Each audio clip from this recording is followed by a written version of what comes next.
Casos entre oficiais da SS e prisioneiras eram raros. Soube de um caso em que uma prisioneira política alemã, trabalhando em um dos anexos do campo, ficou grávida de um oficial e, no desespero, cometeu suicídio com comprimidos para dormir obtidos na enfermaria. Na alfaiataria número 1, onde trabalhei por 1 ano e meio, havia um homem da SS chamado Ginger Light, e uma das prisioneiras se apaixonou por ele. Incontáveis cartas de amor foram trocadas, mas nada saiu disso. Outro caso semelhante foi ainda mais longe. Um jovem da SS, responsável por uma oficina de conserto de máquinas de costura, tinha sob a sua responsabilidade cerca de 1000 mulheres judias, incluindo Annika Kvalapova, amiga de Milena. Esse homem da SS, chamado Max Hessler, e com apenas 18 anos, apaixonou-se por uma das mulheres judias. Eles se viam todos os dias, e o amor dele era tão apaixonado quanto o dela. Esse soldado concebeu um projeto ousado: uma viagem a Praga pelo bem do seu amor. Ele informou seus superiores que suas máquinas de costura precisavam urgentemente de certas peças de reposição, disponíveis apenas em Praga. Foram emitidas as autorizações e ele partiu, levando inúmeras cartas das mulheres judias para seus familiares. Em Praga, ele foi de família em família entregando as cartas, e as famílias, por sua vez, não só lhe deram mais cartas, mas também alimentos, roupas e outros presentes para as prisioneiras. O jovem amante voltou a Ravensbrück com uma enorme mala, que ele conseguiu introduzir no campo de alguma forma, e as cartas e os presentes foram distribuídos entre as prisioneiras. As mulheres ficaram extasiadas e infinitamente gratas, mas infelizmente muitas pessoas estavam a par do assunto e as façanhas de Max Hessler chegaram aos ouvidos das autoridades. Ele foi preso e algumas detentas foram trancafiadas na solitária. Mais tarde, descobriu-se que o jovem foi condenado a uma pena suspensa e enviado para a frente de batalha, onde logo foi feito prisioneiro pelos franceses. Após a guerra, um grupo de mulheres judias do xadrez fez uma viagem da França de um campo para outro até finalmente encontrarem seu valente amado. Como resultado da intervenção, ele logo foi libertado. Certa manhã, durante o horário de trabalho, enquanto eu caminhava pelas ruas desertas do campo, vi um homem com a cabeça calva surgindo de um bueiro. Ele tinha um rosto brutal e astuto, voltado na direção do barracão feminino. Ela, uma mulher judia, estava balançando os quadris de um jeito que deveria ser sedutor. Havia subido vestido, uma espécie de saco de strass bem acima dos tornozelos. E que tornozelos! As pernas pareciam palitos, cobertas de hematomas, mas a postura e o sorriso continuavam femininos. Ela se esquecera de que a fome há muito devastara seus encantos e sua forma arredondada deixara de atrair o olhar de seu admirador, distante de seus companheiros que a consideravam desejável. Contando isso a Milena, ela não achou graça, mas suspirou aliviada e disse: "Graças a Deus, o amor é indestrutível. É mais forte do que qualquer barbárie." Ela se apaixonou pela primeira vez aos 16 anos. A heroína de um romance que ela estava lendo também se apaixonara por um cantor, e sob essa influência, Milena se apaixonou por um cantor chamado Hubert Zawara. Ela o amou de forma intensa e sem reservas, mas o romance acabou sendo decepcionante. Ela era jovem demais, e Zawara não era o tipo de homem capaz de despertar toda a sua capacidade de amor. Somente anos depois ela encontrou um homem à altura de seu amor. Certa noite, Milena foi a um concerto. Sentou-se nos degraus da ilha central, perdida em seus pensamentos, vestindo um vestido de noite roxo. Ao olhar para o lado, um homem se aproximou e leu o longo bilhete que ela segurava. Este homem era Ernst Pollack, e foi o amor pela música que os uniu. Ele era 10 anos mais velho que ela, um homem culto, com um profundo entendimento crítico das artes. Nesse romance, Milena experimentou a felicidade e também o sofrimento mais profundo. Em uma carta para a mãe, descreveu sua busca por algo que de fato a consumia. Ao mesmo tempo, era extremamente corajosa, nobre, inteligente. Colocava tudo isso em seu sacrifício. Seu amor vinha através do sacrifício. Mas que homem, afinal, seria capaz de suportar tudo isso? Na manhã seguinte, a sua primeira noite com Ernst Pollack, e para completar sua felicidade, Milena quis que os dois assistissem juntos ao nascer do sol. Pollack, um frequentador notório de cafés, estava longe de se entusiasmar com o que chamou de sua ideia maluca. Mas, como ele mesmo disse, o que um homem não faz por amor? Assim, na penumbra da madrugada, subiam a uma das colinas próximas à praga, enquanto Pollack resmungava o tempo todo, reclamando do esforço em comum e tremendo de frio no ar da manhã. Ele não parava de fazer observações sarcásticas sobre os efeitos nocivos de tamanha tolice. Quando Janicek soube que sua filha estava tendo um caso com Ernst Pollack, ficou furioso e proibiu-a terminantemente de ter qualquer contato com aquele judeu. Naturalmente, Milena ignorou suas repreensões. Pollock trabalhava como tradutor no Prague Bank, mas seus verdadeiros interesses estavam em outro lugar. Ele tinha uma intimidade com inúmeros escritores, tanto em Praga quanto Viena, e atuava como mentor de muitos deles. Embora ele próprio não fosse criativo, tinha um senso notável de estilo e apresentou Milena a Franz Kafka, Franz Werfel e muitos outros escritores, incluindo Władysław Żuławski, Max Brod, Hugo von Hofmannsthal e Irving Kisch. Apesar de serem em grande parte apolíticos, eles se reuniam no Café Arco, em Praga, e Karel Kraus, o dramaturgo, em sua publicação Fakel, As Chamas, referiu-se a eles como arconautas. Ele tinha uma aversão especial por Ernst Pollock e imortalizou-o como um personagem cômico em uma de suas peças, Literatur grob und klein, eins Magisches Operett, em Viena, 1922. Durante a Primeira Guerra Mundial, Milena fez a amizade com Wilma Lovebeck, uma amizade que duraria 2 décadas. Sobre o primeiro encontro com Milena, Wilma escreveu: em meados de 1916, uma jovem em uma carruagem, conduzida por um pequeno cavalo marrom, parou em frente ao Hotel Prokop, no Monte Spikak, um estabelecimento simples no topo de um penhasco, que oferecia uma vista magnífica das florestas e prados da Boêmia. O sol estava prestes a se pôr. Ao observá-la, as duas pareciam figuras quase pintadas por Botticelli, com vestes de uma elegância que remetia a um estilo renascentista. Milena e Jarmila já eram bem conhecidas de vista, pois eu as encontrava com frequência em Praga, seja nas ruas ou em concertos. Ficava impressionada com suas roupas, o corte refinado, a simplicidade singular e a escolha das cores. Milena jamais usava cores sólidas, gostava de graduações, que iam do azul a um cinza frio ou roxo e violeta. Eu já ouvia histórias sobre elas de conhecidos meus, mas na maioria das vezes falava-se mais de Milena. Alguns eram críticos do seu estilo de vida excêntrico, outros a convidavam, mas todos a admiravam. Durante aquelas semanas no Prokop, onde o professor Jasinski passava suas férias de verão e inverno, Wilma e Milena construíram uma amizade baseada no amor pela poesia.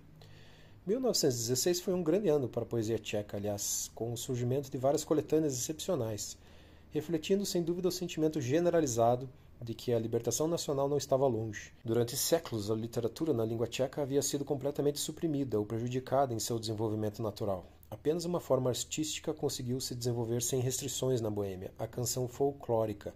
E foi nas canções folclóricas que os poetas encontraram inspiração, sendo esse o solo do qual brotava a poesia tcheca do século XX. O editor alemão Franz Smeltzer tinha encomendado a Otto Pieck, um jornalista e tradutor de Praga, a compilação de uma antologia de traduções alemãs de poesias tchecas para a segunda edição de sua revista Aktion. No entanto, Otto Pieck havia acabado de ser convocado para o exército austríaco e os escritores Jan Lovenbeck e Max Brod assumiram a responsabilidade, enquanto Rudolf Fuchs, Pavel Eisner e Emil Saldek os orientavam na escolha do material. Desejando contribuir com o trabalho editorial, Wilma Lovenbeck trouxe algumas poesias tchecas relacionadas ao Monte Gilibek, e naturalmente Milena também se juntou. Quando Ernst Pollock apareceu certo dia no hotel vizinho, ele foi atraído para aquele círculo. Se sentavam nas pradarias inclinadas, rodeados por morangos silvestres, na borda da floresta, lendo poema após poema, elogiando, criticando, debatendo, declamando e fazendo suas escolhas. Claro, havia poemas citados por Stanislav Neumann, Ottokar, Fischer, Kafka, Framek e Zema. Quando uma tradução insatisfatória foi necessária para uma nova banda, Ernst Pollock, que até então se limitava à teoria literária e à crítica, foi tomado por uma paixão pela tradução. Em poucas horas, criou uma versão alemã de Evening and Soul, de Ottokar Fischer, e a leu para seus amigos autênticos. Certa manhã, Wilma foi despertada por uma batida na porta. Entrou Milena, vestindo um vestido de cor heliotrópica e segurando um buquê de flores silvestres. Seus pés descalços estavam molhados com o orvalho dos campos onde ela colhera as flores. Ela pulou na cama de Wilma, abraçou-a e sussurrou: Ernst passou a noite comigo. Ela estava radiante, completamente exausta e ao mesmo tempo incrivelmente bela.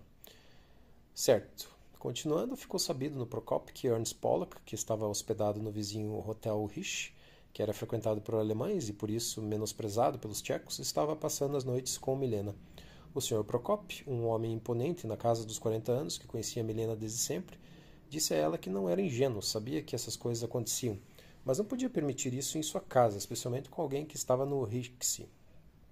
Ainda assim, Como eram velhos amigos, ele prometeu não contar a ninguém. Se o pai de Milena descobrisse, ela estaria em apuros, pois ele a havia enviado ao monte Spikak justamente para afastá-la daquele judeu Pollock.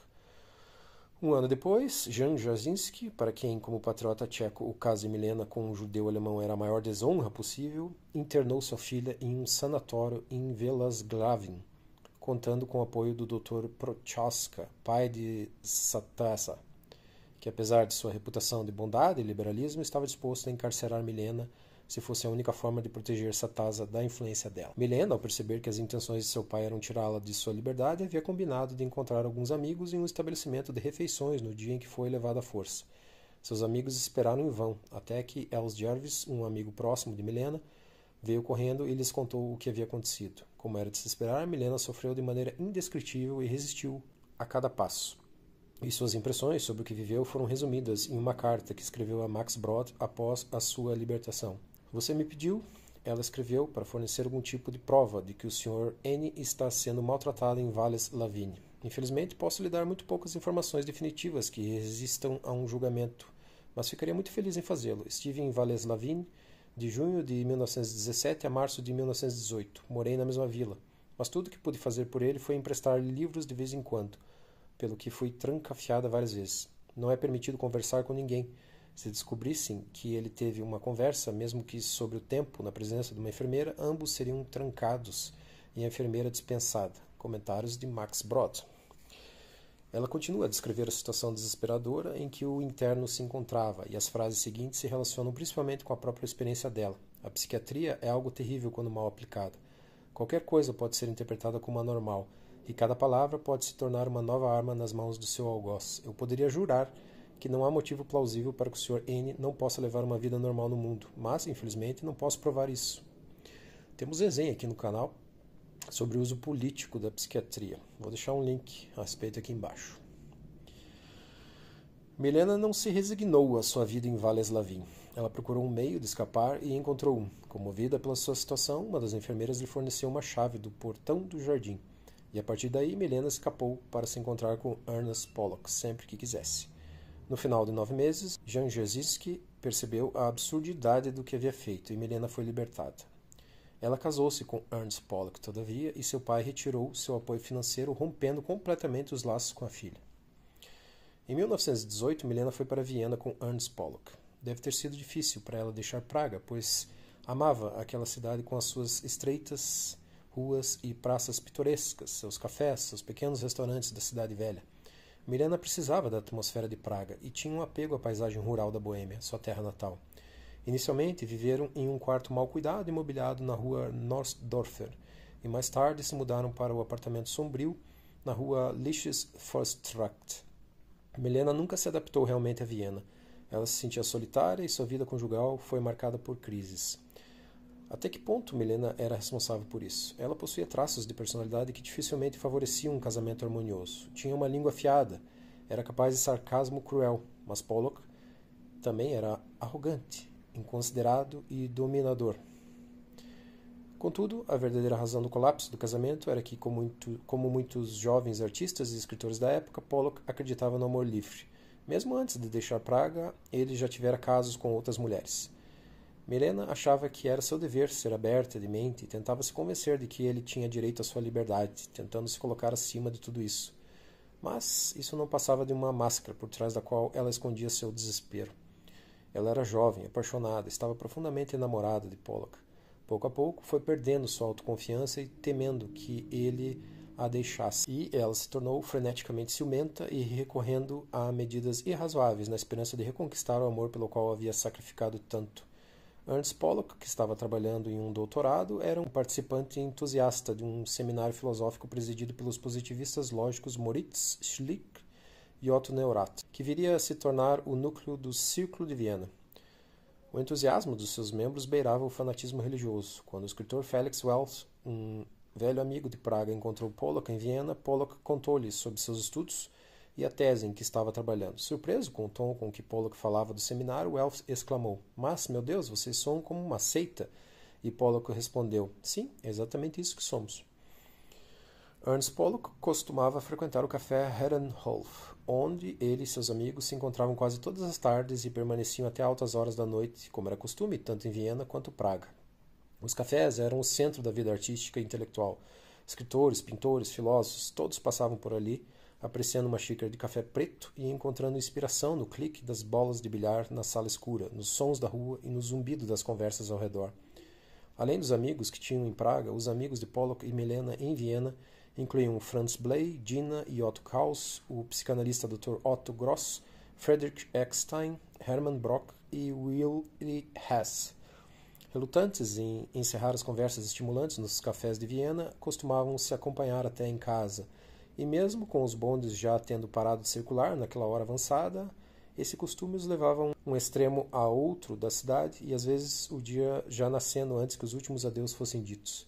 Estranhamente, Milena não pensava muito em Werfel como escritor. Embora em Praga ela tivesse se impressionado com seus 3 primeiros livros de poemas, cheios de sentimento e de um por todos e todos por um, mais tarde, ao comparar o trabalho dele com o de outros menos bem-sucedidos, passou a ver a sua ascensão meteórica como injustificada e achou o catolicismo de Werfel ligado às suas origens judaicas meio ridículo.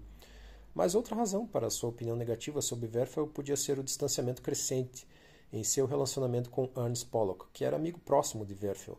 Em uma de suas cartas a Milena, Kafka a repreende por ser injusta para com Werfel.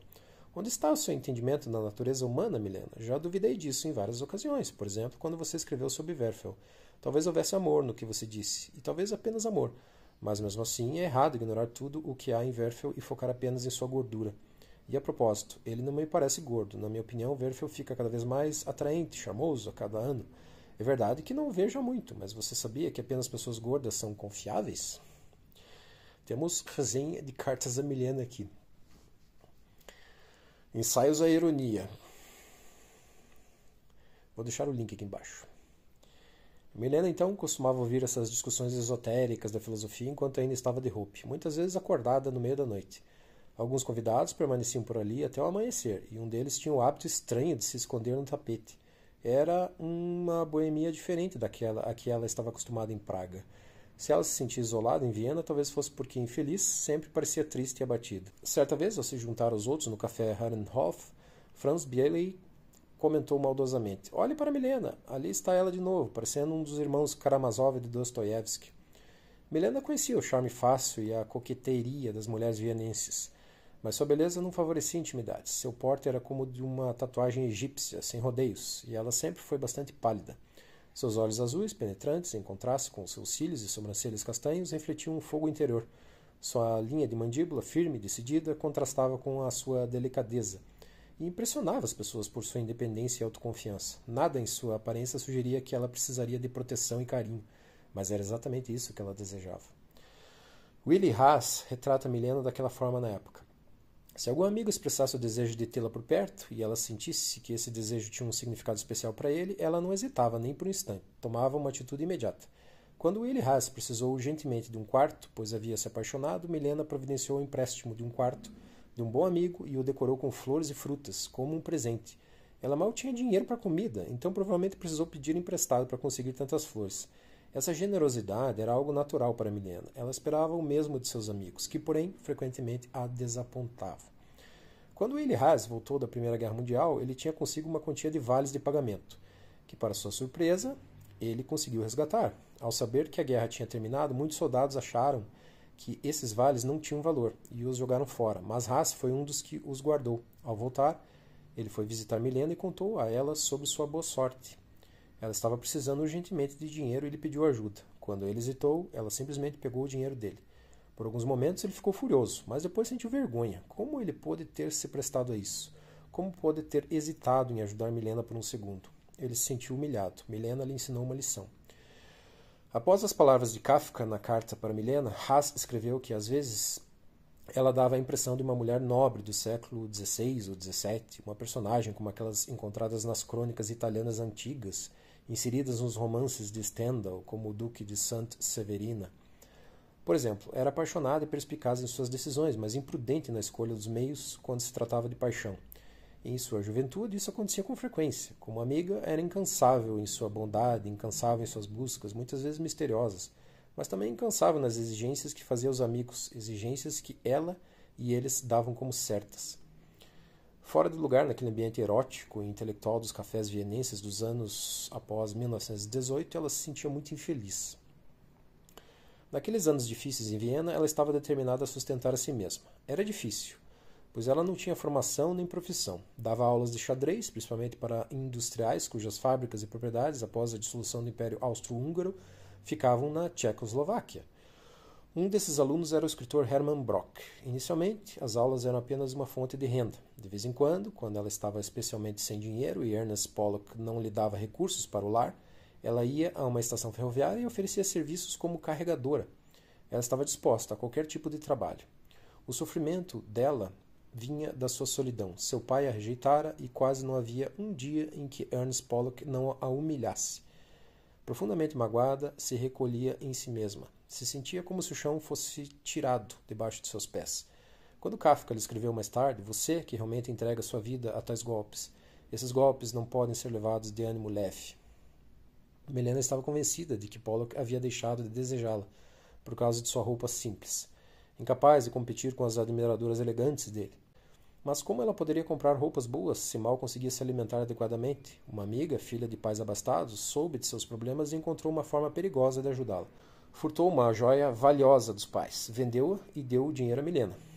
A maior parte do dinheiro foi usada para quitar as dívidas que Pollock havia acumulado e que, de forma vergonhosa, ele havia pedido que Milena pagasse. O resto ela usou para si mesma. Ela estava obcecada com a ideia de provar algo a Pollock. Poderia agora demonstrar que ele ainda a amava ou que, na verdade, ele só se cansara dela por causa de sua roupa velha. Ela percorreu lojas, montando um guarda-roupa luxuoso, com sapatos finos, vestidos elegantes e acessórios intrigantes. Em seguida, foi ao café Herrenhof, o coração palpitante de esperança, e aproximou-se da mesa onde Ernst Pollock estava com amigos. Tudo dependia da reação dele. Será que ele a notaria ou ignoraria, como de costume? Ao se aproximar, Pollock olhou, fitou-a e comentou, de forma desdenhosa: Milena, como você está chique hoje. Ela respondeu com um tapa sonoro no rosto dele e disse: Você vai se surpreender quando descobrir de onde isso vem. Foi apenas com grande dificuldade que as coisas foram esclarecidas e Milena foi responsabilizada pelo roubo cometido por sua amiga. Depois disso, passou a ser desprezada e isolada. Não havia ninguém que a compreendesse, ninguém em quem ela pudesse se apoiar em sua angústia. Ela recorreu às drogas, e um dos amigos do marido, aquele que costumava se enrolar no tapete para dormir, deu-lhe cocaína. Esse homem se chamava Stine. Em uma visita a Praga, Kafka encontrou Stine e mencionou em uma de suas cartas a Milena. Viu Stine de novo ontem. Ele é daqueles homens que não sei por que todo mundo ri dele. Ele conhece todo mundo, sabe todos os detalhes íntimos e mesmo assim é modesto. Ele apenas observa com cuidado, de forma inteligente, as respostas que dão à verdade, embora sejam um pouco óbvias, um tanto ingênuas, vaidosas. Mas isso só acrescenta ao trabalho dele, para quem já experienciou o lado secreto e criminoso da vaidade. Comecei a falar sobre Hess Triplot, Pest Geronila. Depois de um tempo, cheguei ao seu marido e finalmente acabei chegando a você. Aliás, não é verdade que eu gosto de ouvir falarem de você. De modo algum. Eu apenas gosto de ouvir o seu nome repetidas vezes, o dia inteiro. Se eu tivesse perguntado a ele, ele teria me contado sobre você. Mas, como não perguntei, ele se contentou em observar que, para seu sincero pesar, você mal está viva atualmente, que foi destruída pela cocaína. Como eu fiquei grato naquele momento por ouvir que você ainda está viva. Aliás, cauteloso e modesto como é, ele acrescentou que não viu isso com os próprios olhos, apenas ouviu falar. Não foi fácil para uma mulher que vivia com tanta paixão como Milena, que se considerava um verdadeiro turbilhão de emoções, controlar sua vontade e se conter. Ela nunca realmente conseguiu restringir essa intensidade do seu caráter. Se lançou em um trabalho, para o qual estava apta, a tradução do tcheco, e começou a escrever seus primeiros artigos. A princípio, sem dúvida, isso era apenas mais uma tentativa de aliviar suas dificuldades financeiras, mas em seguida ela se envolveu tanto com o novo ofício que, através desse esforço criativo, recuperou o seu equilíbrio. Ela enviava seus pequenos artigos à sua amiga Satasa, em Praga, que, nesse meio tempo, havia se tornado colaboradora do jornal Tribuna. Milena aguardava com apreensão a resposta, pois temia que seus primeiros esforços jornalísticos fossem considerados incompetentes e excessivamente sentimentais.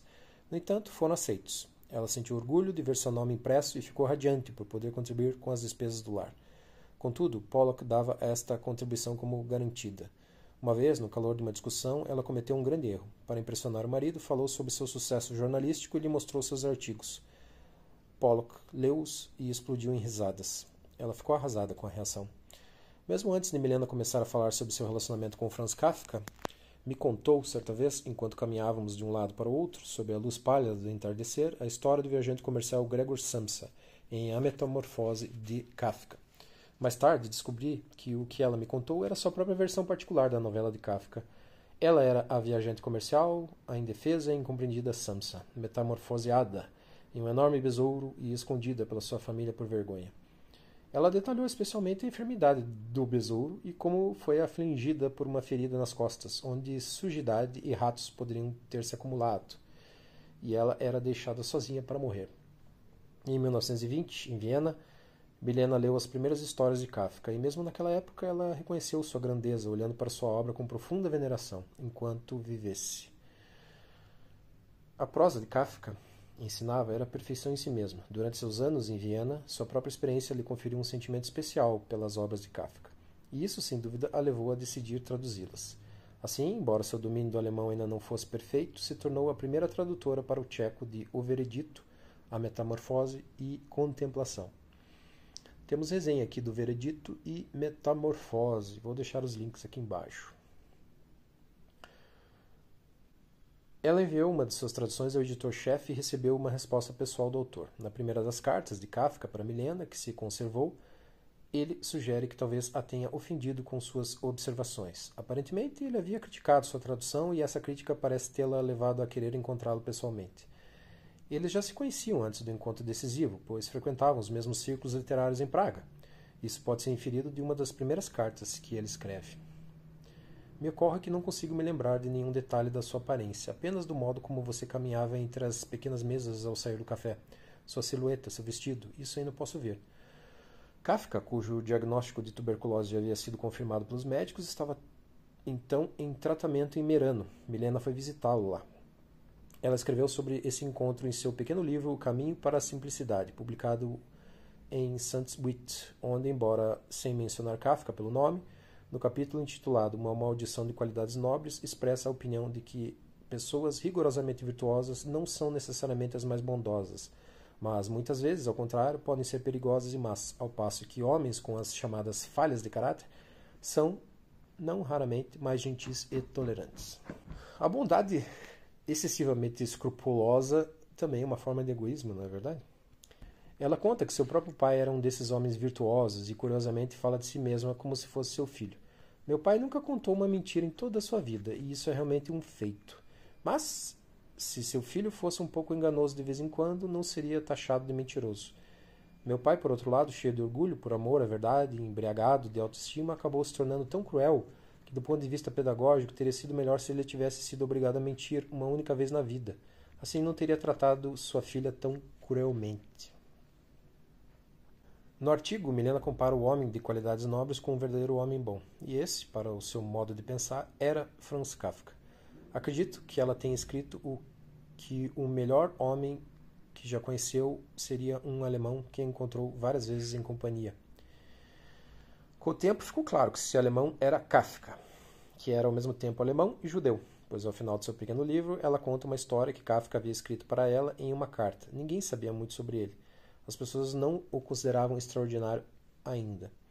Certa vez foi acusado de algumas faltas e não se defendeu, mas, por ter um rosto tão honesto e viril, sendo a acusação tão grave, ela não conseguia acreditar.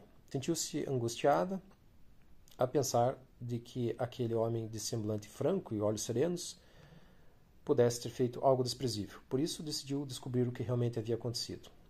A razão pela qual ele não se defendeu era que, para fazê-lo, teria que revelar algo extremamente belo e nobre que fizera, algo de que qualquer outra pessoa se orgulharia.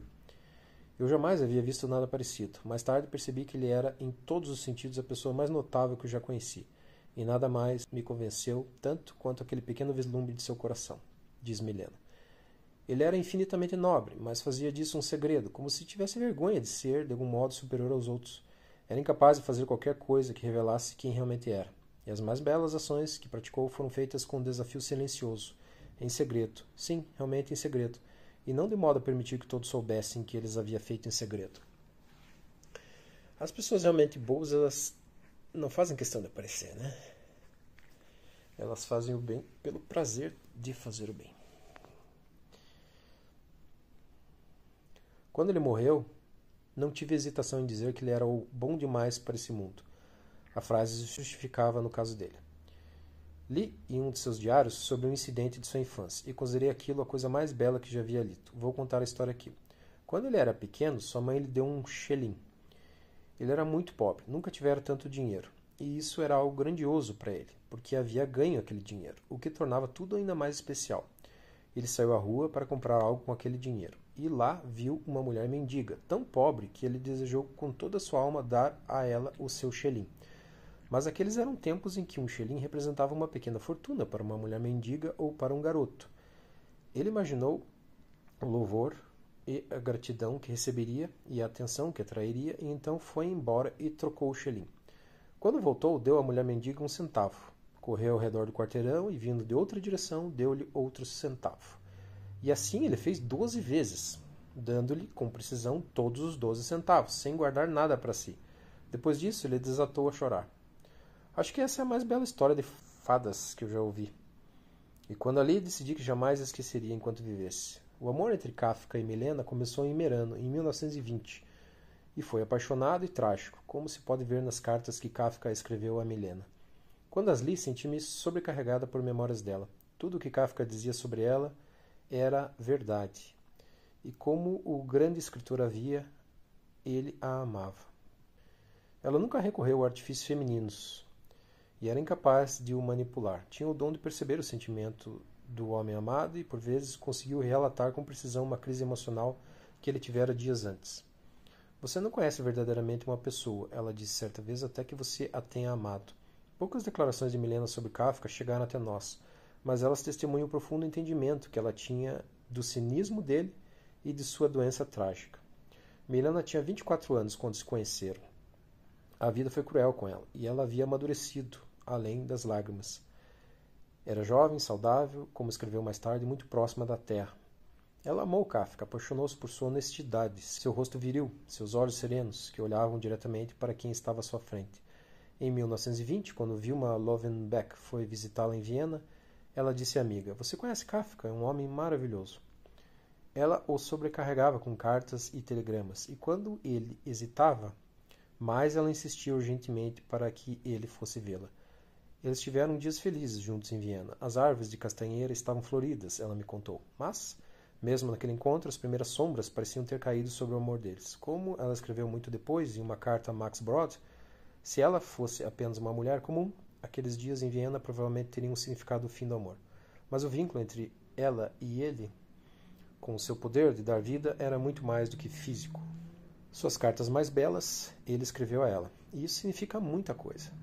Cada linha delas é a coisa mais linda que já me aconteceu, dizia ela. São cartas que conciliam o medo dela. E, ao mesmo tempo, tentam explicar por que não havia motivo para ela ter medo. Quando você pergunta como eu posso chamar aquele sábado de bom, mesmo com o medo de meu coração, isso é fácil de explicar. Eu o amo de verdade, diz ela. Você é como o mar, que envolve um pequeno ser no fundo, e o meu amor também o envolve da mesma forma. E eu serei esse ser, se o céu permitir. Você está certo quando diz que já éramos um, e que eu não tenho medo algum. Pelo contrário, isso é meu orgulho e minha alegria. E eu não o restringo apenas à floresta. Mas a verdade é que entre esse mundo diurno e aquela meia hora na cama que você mencionou como um assunto de homens, existe um abismo que eu não posso transpor, provavelmente porque eu não quero. O outro lado é uma affaire da noite, literal e figuradamente, e desse lado está o mundo que eu possuo. E agora você quer que eu pule para lá, que eu mergulhe na noite e o retome. Será que se pode retomar algo? Isso não seria perder de novo? Aqui está o mundo que possuo.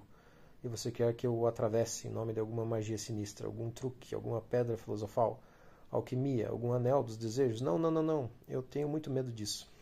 Milena sofreu ao longo de toda a sua vida por causa de seus sentimentos e se desprezava por cada fracasso. Sua ruptura com o pai foi um golpe enorme para ela e nunca se recuperou completamente. Na época de seu amor por Kafka, a ferida ainda estava muito aberta. Quem poderia compreender melhor seus sentimentos do que Kafka, cuja relação com o próprio pai o atormentou durante toda a vida? No entanto, as relações deles com seus pais eram muito diferentes. O sofrimento de Milena era mais emocional, mais intenso, mais doloroso do que o de Kafka. Ele nunca compreendeu plenamente os sentimentos de Milena nesse aspecto.